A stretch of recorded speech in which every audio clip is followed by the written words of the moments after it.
ഉൽപ്പത്തി പുസ്തകം 28 അധ്യായം 15 വാക്യത്തിൽ ഇപ്രകാരം പറയുകയാണ്, ഇതാ ഞാൻ നിന്നോട് കൂടെയുണ്ട്, നീ പോകുന്നിടത്തൊക്കെയും നിന്നെ കാത്ത് ഈ രാജ്യത്തേക്ക് നിന്നെ മടക്കി വരുത്തും, ഞാൻ നിന്നെ കൈവിടാതെ നിന്നോട് അരുളി ചെയ്തത് നിവർത്തിക്കും.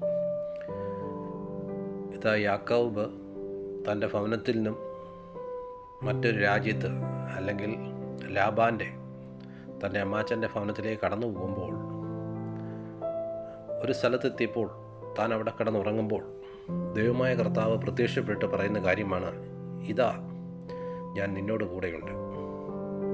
നമ്മുടെ ദൈവത്തിൻ്റെ ഒരു വാഗ്ദത്തമാണ്, ഞാൻ നിന്നോട് കൂടെയുണ്ട്.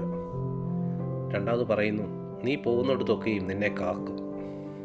അപ്പോൾ നമ്മൾ എവിടെ ആയിരിക്കുന്നു, ഏതൊക്കെ മേഖലയിൽ ഇടപെടുന്നു, ഏതൊക്കെ പ്രയാസത്തിൽ ഇടപെടുന്നു, അതിലെല്ലാം ആ ദൈവം നമ്മളെ പരിപാലിക്കും, ആ ദൈവം നമ്മളെ സൂക്ഷിക്കും. മാത്രമല്ല, ഈ രാജ്യത്തേക്ക് നിന്നെ മടക്കി വരുത്തും. വെറുതെ വെറും കൈയോടല്ല യാക്കോബ് തൻ്റെ സ്വന്തം ദേശത്തേക്ക് മടങ്ങി വന്നത്. ഒരു വടിയായി പോയവൻ രണ്ട് കൂട്ടമായി വലിയ അനുഗ്രഹത്തോടെ ദേശത്ത് അവരുടെ നന്മ അല്ലെ അവരെ കൊണ്ട് വഹിക്കാൻ കഴിയാത്ത രീതിയിൽ വലിയ അനുഗ്രഹത്തോടെ മടക്കി വരുത്തി. ആ ദൈവമാണ് എൻ്റെ ദൈവം, നിങ്ങളുടെ ദൈവം.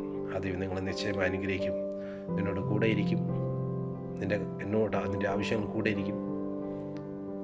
ആ ദൈവം നിനക്ക് വേണ്ടി വഴി തുറക്കും, നിന്നെ കൈവിടത്തില്ല, ഉപേക്ഷിക്കത്തില്ല.